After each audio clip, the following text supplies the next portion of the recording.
नमस्कार मित्रांनो, तुम्हा सर्वांचं तुमच्याच यूट्यूब चॅनलवरती पुन्हा एकदा सहर्ष स्वागत. मित्रांनो, तुम्ही जर चॅनलवरती नवीन असाल तर चॅनलला नक्कीच सबस्क्राईब करा. 2.5 दिवस गप्प राहिलो, जो गुन्हा मी केला नाही त्याची ही शिक्षा मला भोगावी लागली, असं म्हणत राष्ट्रवादी काँग्रेसचे नेते धनंजय मुंडे यांनी आपल्या मनातील खद व्यक्त केली आहे. बोदेगाव येथे विविध विकास कामाच्या लोकार्पण सोहळ्यानिमित्तानं एका कार्यक्रमात धनंजय मुंडेंनी जीवनातील संघर्षाच्या आठवणींना उजाळा दिला होता. जी संकट आली ती अचानक आलेली संकट होती आणि घडून आणलेल्या संकटामधून बाहेर पडणं कठीण असतं. मला मिळालेल्या मंत्रिपदाचाही आनंद घेता आला नाही, अशा शब्दात त्यांनी वेदना मांडल्या होत्या. मात्र आता त्यांच्या विधानाचा करुणा शर्मा यांनी खरपूस समाचार घेत धनंजय मुंडेंना चांगलंच सुनावलं.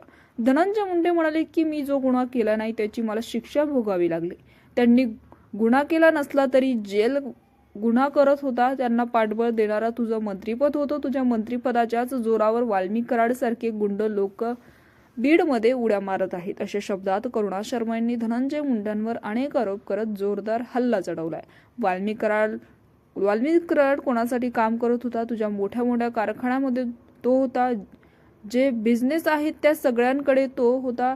एक घरामध्ये काम करणारा साधारण गुंडा हा साधारण नव्हे तर तो तुझ्याच सावलीमध्ये मोठा झाला, असंही त्यांनी म्हटलंय. बीडमध्ये आणि परळीमध्ये अजूनही खंडणी गोळा करणारे, जमीन हिंसकावणारे, कला केंद्र, नकली दारू असे अनेक धंदे तुझे कार्यकर्ते करत आहेत. घरात काम करणाऱ्या वाल्मिक कराडची लायकी काय होती, असा सवालही त्यांनी केलाय. आज परळीची अवस्था काय आहे ती मी बघितली आहे. जे गुंड झालेत त्याचा दोष नाही, त्याची लायकी नाही, त्याची काहीच लायकी नव्हती. वाल्मिक कराड सारख्या लोकांना हाताखाली धरून गुंडांची गँग तयार करण्यामध्ये सगळ्यात मोठा हात धनंजय मुंडे यांचा आहे, असंही त्यांनी सवाल केलाय. व्हाईट कॉलर घालून भाषण देत आहेस पण असं चालू देणार नाही, आता मी आहे, असा इशाराही करुणा शर्मा यांनी दिलाय.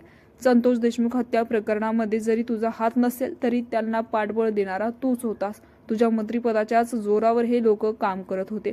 आज परळीमध्ये नकली दारूमुळे अनेक महिला विधवा झाल्या आहेत आणि तू काय म्हणतोस की माझी चुकी नाही. सगळ्यात मोठी चूक तुझीच आहे, असंही घणाघाती करुणा शर्मांनी केलाय.